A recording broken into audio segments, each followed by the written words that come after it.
বসেছিলাম আলিপুরদুয়ার, কোচবিহার, কালিম্পং, দার্জিলিং, জলপাইগুড়িকে নিয়ে। পরে আমরা দুর্গাপুরে বসেছিলাম বাঁকুড়া, পুরুলিয়া, পূর্ব পশ্চিম বর্ধমানকে নিয়ে।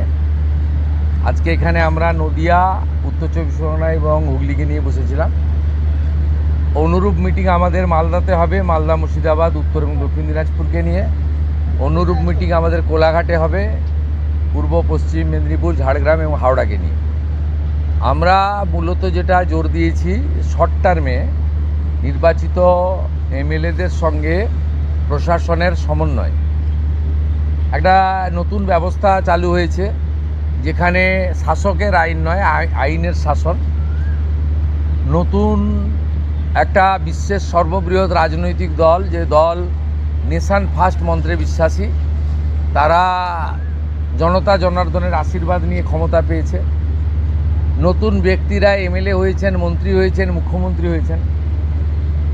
আমাদের ভিশন কি, আমরা কি চাইছি, কেমনভাবে রাজ্য চালাতে চাইছি, আমাদের সংকল্পপত্র কি, এটা প্রথমেই অ্যাডমিনিস্ট্রেশনের সর্বস্তরে পৌঁছে যাওয়া দরকার।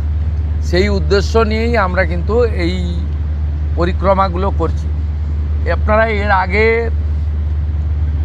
মিটিংগুলোতে দেখেছেন কত কোটি কোটি টাকা খরচ করা হয়েছে। এই কলকাতা থেকে কল্যাণী আসতে 1 ঘন্টা লাগে এখন জাতীয় সড়কের যুগে। সেখানেও হেলিকপ্টার ব্যবহার করা হয়েছে। এখানে কত রকমের খাওয়ারের ব্যবস্থা, নিশ্চয়ই সারাদিন আছে, দুপুরবেলা একটু খাওয়ার দিতে হবে। এখানে কত গাড়ির মেলা, এখানে অফিসাররা গাড়ি শেয়ার করে এসেছেন। রাস্তা বন্ধ 3 দিন ধরে দক্ষযজ্ঞ, 3 কোটি 4 কোটি টাকা করে এর আগে খরচ হয়েছে। আমরা এইগুলো আপনারা দেখছেন যে সাইলেন্টলি, চুপচাপ, যেটুকু ন্যূনতম না করলে নয়, সেই ব্যবস্থার মধ্য দিয়ে এই সরকার জনগণের কল্যাণ করতে চায়, নিজেদের বৈভব ক্ষমতা দেখাতে চায় না। সেই জন্যই আমরা করছি। মিটিং খুব ফ্রুটফুল হচ্ছে। আমরা এত ডাক পাইনি 5 বছর। আমি প্রথম দিন থেকেই বলেছিলাম প্রশাসনিক মিটিংয়ে আমরা সব এমএলএদের ডাকব, আর বিশেষ বিশেষ এমপিদের ডাকব। আজকে বিশেষ বিশেষ এমপিদের মধ্যে বারাসাতের এমপিকে আমরা বিশেষভাবে ডেকেছিলাম, এসছেন উনি। আর আমাদের দলের এমপিদের আমরা ডাকছি সব জায়গায়, কারণ আমাদের এমপিদেরকে বিডিওরা পর্যন্ত, ওসিরা পর্যন্ত তাদের ফোন ধরতেন না। এই সিস্টেম তো ঠিক না। আমরা এখানে বলেছি আইপিএস আইএসরা জানেন একটা পাবলিক রিপ্রেজেন্টেটিভকে কীভাবে রেসপেক্ট দিতে হয়। মহারাষ্ট্র সরকার করেছে যে কোনো নির্বাচিত প্রতিনিধিকে যদি অনার না দেন, কীভাবে অনার দেবেন সেটাও স্টেট ক্যাডার এবং ন্যাশনাল ক্যাডারে বলা আছে। এগুলো আমরা এখানে করেছি, বলেছি। এবং আজকে এখানে বসিরহাটের অনেক অপোজিশনের এমএলএরাও যুক্ত হয়েছিলেন, তাদের মধ্যে একজনকে বলার সুযোগও আমরা দিয়েছি।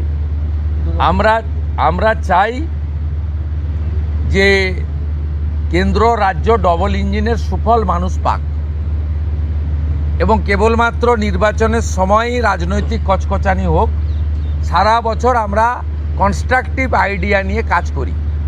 আপনাদের মাধ্যমে মাননীয় প্রধানমন্ত্রীর 12 বছর সম্পূর্ণ হয়েছে। ভারত সরকার 5ই জুন বিশ্ব পরিবেশ দিবস থেকে 21শে জুন বিশ্ব যোগা দিবস ন্যাশনাল প্রোগ্রাম ডিক্লেয়ার করেছেন। পশ্চিমবঙ্গ সরকার এই ন্যাশনাল প্রোগ্রামে পার্টিসিপেট করছে, আমরা ঘোষণা করেছি। 5ই জুন রাজ্যের সমস্ত ব্লকে এবং পুরসভাতে, ইনক্লুডিং কর্পোরেশনে, মায়ের নামে একটি গাছ লাগানোর কর্মসূচি হবে। প্রত্যেক বিধায়কদেরকে অরণ্য দপ্তর, পরিবেশ দপ্তর, দুটো দপ্তর নোডাল থাকবে। তারা ফলের গাছ দেবেন এলাকায় বিতরণ করার জন্য, এলাকায় লাগানোর জন্য। 12 থেকে 20 জুনের মধ্যে 3 দিন জনকল্যাণ শিবির করতে বলা হয়েছে ভারত সরকারের পক্ষ থেকে। আমরা 3টে ডেট বেছে নিয়েছি, ওয়ার্কিং ডেট 15, 16, 17। আমরা সিএসের মাধ্যমে প্রশাসনকে বলেছি স্কুলে যেন না হয়, যাতে ক্লাস হ্যাম্পার না হয়। বিডিওরা এবং পুরসভার ক্ষেত্রে সিওরা, আর কর্পোরেশনের ক্ষেত্রে কমিশনাররা দায়িত্বপ্রাপ্ত হবেন বিধায়করা এবং যে এমপিরা সেখানে চিফ গেস্ট হবেন, ইনোগোরেটর হবেন, সব জায়গায় জনকল্যাণ শিবির হবে। সেখানে ভারত সরকার এবং রাজ্য সরকারের চালু থাকা এবং আগামী দিনে আসতে চলা সমস্ত স্কিম আমরা তার বেনিফিট মানুষকে দেব এবং সচেতন করব। 15, 16, 17 জুন, 21 জুন বিশ্ব যোগা দিবস। আয়ুষ ডিপার্টমেন্ট, যা পশ্চিমবঙ্গ সরকারের হেলথ ডিপার্টমেন্টের অন্তর্গত, এবং স্পোর্টস ডিপার্টমেন্ট মিলে করবে। পুলিশ থেকে, স্কুল থেকে, এনসিসি থেকে, নানা এনজিও অর্গানাইজেশান, উৎসবের মতো পৃথিবীর 200টা দেশ ভারতের যোগা দিবসকে গ্রহণ করেছে। আমরা বিচ্ছিন্ন ছিলাম, আমরা এবারে যুক্ত হলাম। উৎসবের মতো হবে। আয়ুষ ডিপার্টমেন্টের প্রোটোকল মেলে যেখানে যেখানে পাবলিক যোগা হবে তার আগে 2 দিন রিহার্সাল বা তাদের যা প্রোটোকল আছে, প্রোটোকল ভেঙে হঠাৎ করে যোগা পালন করতে কেউ যাবেন না, ছবি তোলার জন্য যাবেন না, সেই প্রোটোকল মেনে তারা করবেন। আজকে একটা নীতিগত সিদ্ধান্ত নিয়েছি, ক্যাবিনেটে এটা অনুমোদনের জন্য আমি রাখবো। আয়ুষ দপ্তরকে আমরা হেলথ থেকে আলাদা করছি। আমরা আয়ুষ মিনিস্ট্রি আলাদা করব এবং আয়ুষের ক্ষেত্রে আমরা একজন ভালো কম্পিটেন্ট অফিসারকে দায়িত্ব দেব করে আয়ুষের যে অপরচুনিটি রয়েছে গোটা দেশে, সেই অপরচুনিটিকে আমরা কাজে লাগাবো। আজকের সমন্বয় মিটিংয়ে প্রথম হচ্ছে কোঅর্ডিনেশনের কথা বলা হয়েছে, দ্বিতীয় বলা হয়েছে হেলথ সেক্টরকে প্রায়োরিটি দিতে, তৃতীয় বলা হয়েছে প্রি মনসুনের কাজকে প্রায়োরিটি দিতে, 4 বলা হয়েছে স্বাস্থ্যসাথীকে আয়ুষ্মান ভারতে কনভার্ট করা এবং লক্ষ্মীর ভাণ্ডারকে অন্নপূর্ণা যোজনায় কনভার্ট করার কাজ শুরু করা। আগামীকাল বিকেলে নবান্ন থেকে আমি এবং সংশ্লিষ্ট দপ্তরের মাননীয় মন্ত্রী, সিএস, এফএস এবং অন্য আধিকারিকদের উপস্থিতিতে অগ্নিমিত্রা পাল এবং আমি একটি ফর্ম পাবলিশ করব, যেই ফর্ম অন্নপূর্ণা যোজনায় ফিল আপ করতে হবে। এবং আমরা কালকেই বিস্তারিত বলবো, কারণ এনরোলমেন্ট যখন যত তাড়াতাড়ি করবেন তত বেনিফিট আমরা দিতে পারবো। আমাদের অন্নপূর্ণা যোজনার প্রক্রিয়াটা শুরু হয়ে যাবে কাল থেকে। যেমন যেমন ফর্ম ফিল আপ হবে তেমন তেমন 3000 টাকা ট্রান্সফারও শুরু হয়ে যাবে। আর যতক্ষণ না 3000 টাকা ট্রান্সফার হচ্ছে, স্বাস্থ্যসাথী যেমন কন্টিনিউ রাখা হয়েছে আয়ুষ্মান ভারত কনভার্ট না হওয়া পর্যন্ত, এখানে আপনার লক্ষ্মী ভাণ্ডারকেও কন্টিনিউ করা হবে। বিস্তারিত কালকে আপনারা জানতে পারবেন, ফর্মের কপিও আপনারা কালকে পাবেন। অফলাইন অনলাইন অবশ্যই থাকবে, শুধু পাবলিকের উপরও ছেড়ে দেওয়া হবে না। বিধায়করা নিজ উদ্যোগে ফর্ম ফিল আপ করাবেন এবং সরকারও বিডিওদের নেতৃত্বে প্রত্যেক বাড়িতে বাড়িতে ফর্ম ফিল আপের জন্য সহযোগিতা করার জন্য লোক পাবেন। এবং মাথায় রাখতে হবে, ভারতীয়রাই কেবলমাত্র এই সুযোগ পাবেন, অভারতীয়রা এই সুযোগ পাবেন না। ভারতবর্ষের সরকারের টাকা বাংলাদেশ থেকে আসা অবৈধ অনুপ্রবেশকারীদের দেওয়ার জন্য নয়, এটা খুব ক্রিস্টাল ক্লিয়ার। সরকারি বাসে আপাতত সব মহিলাদের আমাদের ফ্রি সুযোগ তারা পাচ্ছেন আগামী সপ্তাহ থেকে। তো আগেই ক্যাবিনেট অনুমোদন দিয়েছে, এটা কার্যকর হচ্ছে। কিন্তু আমরা এখনই সবাইকে, সব মহিলা বললেই সুযোগ দিলে পরবর্তীকালে কিন্তু কার্ড করব। আমরা দেখেছি ডোমকলে বিগত সরকারের সময় পুরুষরা লক্ষ্মীর ভাণ্ডার পেয়েছেন।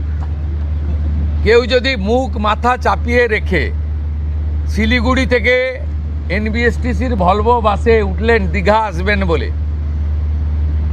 তিনি যদি বোরখা পরে চলে আসেন, তাহলে তাকে পুরুষ না মহিলা দেখার কোনো মেকানিজম বাসের ড্রাইভার কন্ট্রাক্টরের নেই। আপাতত চালু করলেও পরে আমরা মহিলাদের জন্য আলাদা ফ্রি কার্ড করে দেওয়ার ব্যবস্থা করব। আমরা প্রাথমিকভাবে আলোচনা করেছি এবং এটা আমরা কার্যকর করতে চলেছি। আমাদের মা ক্যান্টিন রয়েছে, সেই ক্যান্টিনগুলোতে 367টা, তাই তো, অ্যাপ্রক্স 400-র কাছাকাছি সংখ্যা আপাতত এই থাকছে। সেখানে আমরা 2 দিন করে মাছ খাওয়াবো সপ্তাহে। 2 দিন করে মাছ খাওয়াবো, 5 টাকাতেই খাওয়াবো। এই কাজগুলো আমরা করছি। বাকি অন্যান্য বিষয়গুলো আছে, হবে। আমরা কয়েকটা প্রোগ্রাম পেয়েছি, সেটা হলো আগামী 30 তারিখে কেন্দ্রীয় আরবান এবং পাওয়ার মিনিস্টার আসছেন, অগ্নিমিত্রা পাল মহোদয়, তার প্রোগ্রাম পুরো অ্যাসিস্ট করছেন। আমিও একটা সময় নিশ্চয়ই কাটসি মিট করব। 4 তারিখে শিপিং মিনিস্টার আসছেন, শিপিং রিলেটেড মিটিং হবে। 6 তারিখে মাননীয় রেলমন্ত্রী আসছেন। আর 8 তারিখে দিল্লিতে স্বাস্থ্য দপ্তরের সঙ্গে পশ্চিমবঙ্গ সরকার আয়ুষ্মান ভারতের এগ্রিমেন্ট করবেন। এই প্রোগ্রামগুলো আপনাদের মাধ্যমে আমরা জানাতে চাই। আমাদের সরকার, আপনাদের সরকার আগামী সপ্তাহ থেকে মুখ্যমন্ত্রীকে বলো বন্ধ হয়ে যাচ্ছে, তার জায়গায় আমরা নাম দিচ্ছি আপনার সরকারকে বলুন। আর পুরনো যে নাম্বার ছিল ও নাম্বারেরও বদল আসছে। এই সংক্রান্ত বিস্তারিত যেদিন আমরা লঞ্চ করব সেই দিন আপনাদেরকে নাম্বার জানাবো। নামটা আমি আজকেই জানিয়ে দিলাম, আপনার সরকারকে বলুন। মাননীয় রাজ্যসভার সাংসদ শ্রমিক ভট্টাচার্য মহোদয়কে নাম ঠিক করার জন্য সরকার পরামর্শ চেয়েছিল, তিনি এই নামটা ঠিক করেছেন। মুখ্যমন্ত্রী হিসেবে আমি সেই নামটা গ্রহণ করেছি। आज सुबह से देखा जा रहा है बहुत सारे बॉर्डर पे जमा हो रहे हैं, वो बॉर्डर क्रॉस करना चाह रहे हैं। क्या ये जो ऑर्डर आपने किया था, स्टेट गवर्नमेंट ने किया था, होल्डिंग सेंटर हर एक डिस्ट्रिक्ट में होना चाहिए, उसके बाद डर के मारे जो है लोग बॉर्डर क्रॉस करना चाह रहे हैं? ये एग्जिस्टिंग फॉरेनर्स एक्ट है, कोई नया कानून नहीं है। और ये लोग चला जाना चाहिए। और उनका बांग्लादेशी जो नागरिक है उनका लेने का जिम्मेदार तो है उनका। तो जब हम लोग यहाँ से बोल रहा था तब वहाँ से उनका जो स्पोक्स पर्सन है, मैं देखा था सोशल मीडिया में और यूट्यूब में आया, जो उन्होंने बताया जो बांग्लादेशी है वो तो हम लोग ले लेगा। तो ये सब बांग्लादेशी है, उसको ले लेना चाहिए। लेकिन ये लोग को, पुलिस को हम लोग बता दिया जेल में भेजने का ज़रूरत नहीं है। देश के रुपया में खाना खाएगा, कपड़ा देगा, मेडिसिन देगा। एक दामाद है ये लोग। जल्दी जल्दी भागो, जल्दी जल्दी भागो, नहीं तो जो करना है सरकार करेगा।